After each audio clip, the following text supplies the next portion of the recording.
ஆண்டவருடைய பரிசுத்த நாமம் மகிமைப்படுவதாக. அப்போஸ்தலனாகிய பவுல் கொரிந்தியருக்கு எழுதின 1 கொரிந்தியர் 1வது அதிகாரம் 18வது வசனம் சொல்லுகிறது, சிலுவையை பற்றிய உபதேசம் கெட்டுப் போகிறவர்களுக்கு பைத்தியமாயிருக்கிறது, ரட்சிக்கப்படுகிற நமக்கோ அது தேவ பலனாயிருக்கிறது. கொரிந்து சபையிலே யூதர்களும் கிரேக்கர்களும் நிரம்பி இருந்தார்கள். யூதர்கள் மேசியாவாக இயேசு கிறிஸ்துவை அவர்கள் ஏற்றுக்கொள்ள மறுத்துவிட்டார்கள்.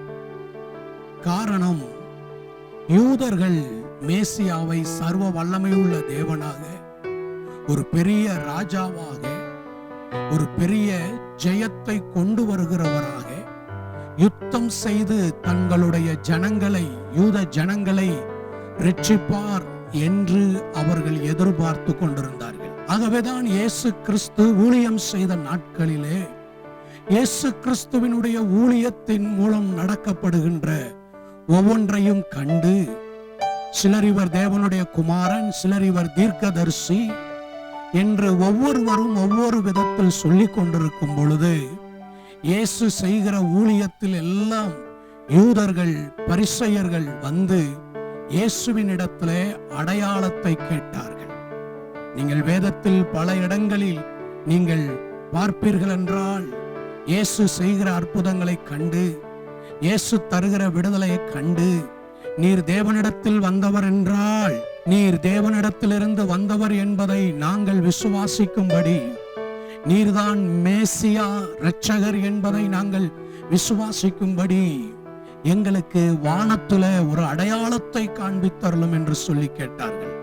நீங்கள் வேதாகமத்திலே பரிசுத்த மத்தேயு எழுதின சுவிசேஷம் 16வது அதிகாரத்தின் முதல் 4 வசனங்களையும், மார்க் 8ஆம் அதிகாரம் 11வது வசனத்தையும் நீங்கள் கவனித்து பார்ப்பீர்களானால், இயேசு கிறிஸ்துவின் இடத்திலிருந்து அடையாளத்தை கேட்டார்கள். நீர் தேவனிடத்திலிருந்து வந்தவர் என்பதை நாங்கள் விளங்கிக் கொள்ளும்படி, நாங்கள் உணர்ந்து கொள்ளும்படி, நாங்கள் தெரிந்து கொள்ளும்படி எங்களுக்கு அடையாளத்தை காண்பித்தருளும் என்று சொல்லி கேட்டார்கள். ஆகவே தான் ஆண்டவராகிய இயேசு கிறிஸ்துவோ அடிக்கப்படுகிற ஆட்டுக்குட்டியாக, உலகத்தின் பாவத்தை சுமந்து தீர்க்கிற ஆட்டுக்குட்டியாக அவர் தன்னை இந்த பூமியிலே வெளிப்படுத்தி சிலுவையிலே தன்னுடைய இரத்தத்தை சிந்தி மரித்த பொழுது, யூதருக்கு ராஜாவாகிய கிறிஸ்து இப்படி சிலுவையிலே ஒரு பரிதாபத்திற்கு நிலையிலே, அவமானத்தின் சின்னமாக, ஒரு கொடூர வேதனைகளை சந்திக்கிற சிலுவையாகிய அடையாளத்திலே அந்த சிலுவையிலே தொங்கி மரித்த இவர் எப்படி நம்மை ரட்சிப்பார், இவர் எப்படி நம்மை விடுதலையாக்குவார் என்று சொல்லி அவர்கள் இயேசு கிறிஸ்துவை இரட்சகராக, மீட்பராக, மேசியாவாக, வரப்போகிற உலகத்தின் ராஜாவாக ஏற்று கொள்ளுவதற்கு யூதர்களுக்கு மனதில்லாதிருந்தது. கொரிந்து சபையிலே அப்போஸ்தலனாகிய பவுல் சிலுவையில் அறையப்பட்ட இயேசு கிறிஸ்துவை குறித்து பிரசங்கித்த பொழுது யூதர்கள் அடையாளத்தை கேட்டார்கள். ஒரே வழி, சிலுவையின் பாடுகள் மூலமாகவும், தான் அடிக்கப்படுகிறதன் மூலமாகவும், தன் ரத்தம் சிந்தப்படுவதின் மூலமாகவும், தன்னையே இந்த உலகத்தினுடைய மீட்புக்காக, இரட்சிப்புக்காக பலியாக கொடுக்கிறேன் என்பதையும் ஆண்டவராகிய இயேசு கிறிஸ்து சிலுவையிலே விளங்க பண்ணினார். ஞானத்தின் வழியாக, எந்த ஒரு சாஸ்திரங்களின் வழியாக, எந்த ஒரு அறிவியல் கண்டுபிடிப்பின் வழியாகவும் மனு குலத்திற்கு இரட்சிப்பு அல்ல என்பதை ஆண்டவராகிய இயேசு கிறிஸ்து கல்வாரி சிலுவையிலே விளங்க பண்ணினார், வெளிப்படுத்தினார். அப்போஸ்தலனாகிய பவுல் கொலோசியருக்கு எழுதின நிருபம் 2வது அதிகாரம் 8வது வசனத்திலே அவர் சொல்லக்கூடிய வார்த்தை இப்படியாக எழுதப்பட்டிருக்கிறது, லௌகிக ஞானத்தினாலும் மாயமான தந்திரத்தினாலும் ஒருவனும் உங்களை கொள்ளை கொண்டு போகாதபடிக்கு எச்சரிக்கையாயிருங்கள். அது மனுஷர்களுடைய பாரம்பரிய நியாயத்தையும் உலக வழிபாடுகளையும் பற்றினதே அல்லாமல் கிறிஸ்துவை பற்றினது அல்ல.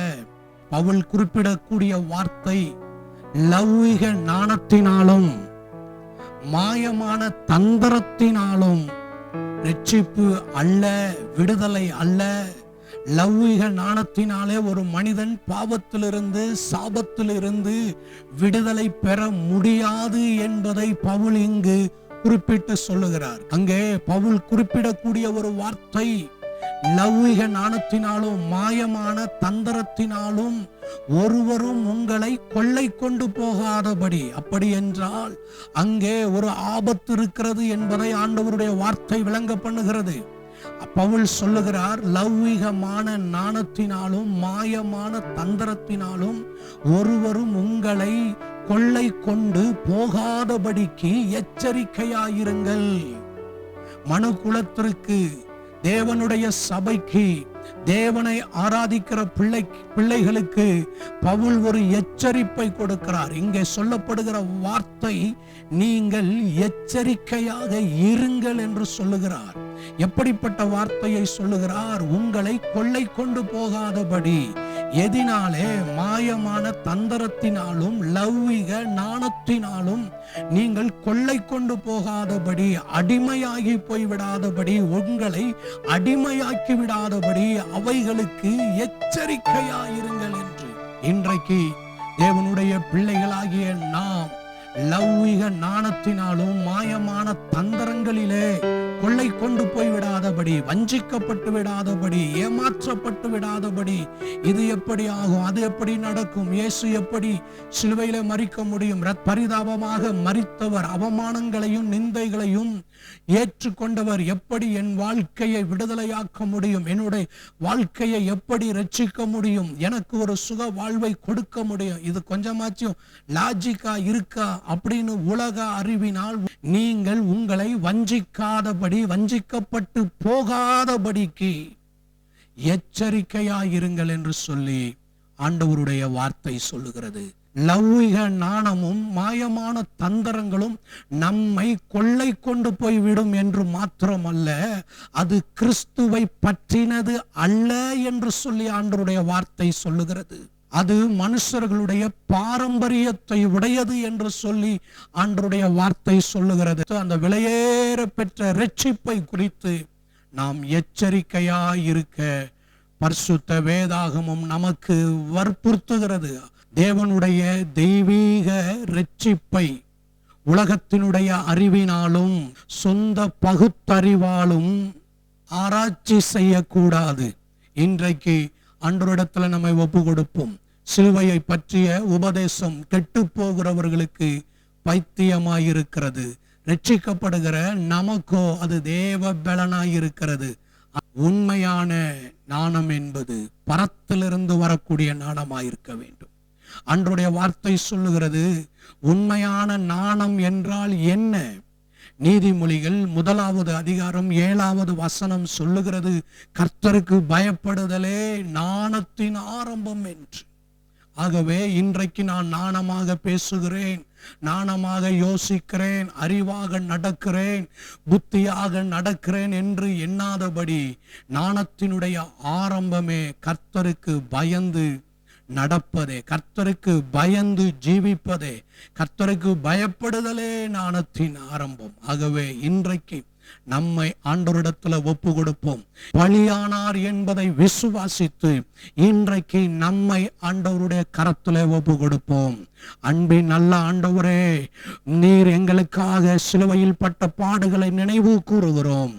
என்னை நினைவு கூறும்படி இதை செய்யுங்கள் என்று சொன்ன கர்த்தாவே, உலகத்தின் ஞானத்தினால் அறிவினால் நீர் எங்களுக்கு தந்த விலையேற பெற்ற ரட்சிப்பை ஆராய்ச்சி செய்து அசட்டை செய்யாதபடி எங்களுடைய ரட்சிப்பை குறித்து நாங்கள் கவலைப்படுகிறவர்களாய், ரட்சிப்பை குறித்து எச்சரிக்கை உள்ளவர்களாய் வாழ எங்களுக்கு கிருபை தந்தருளும்.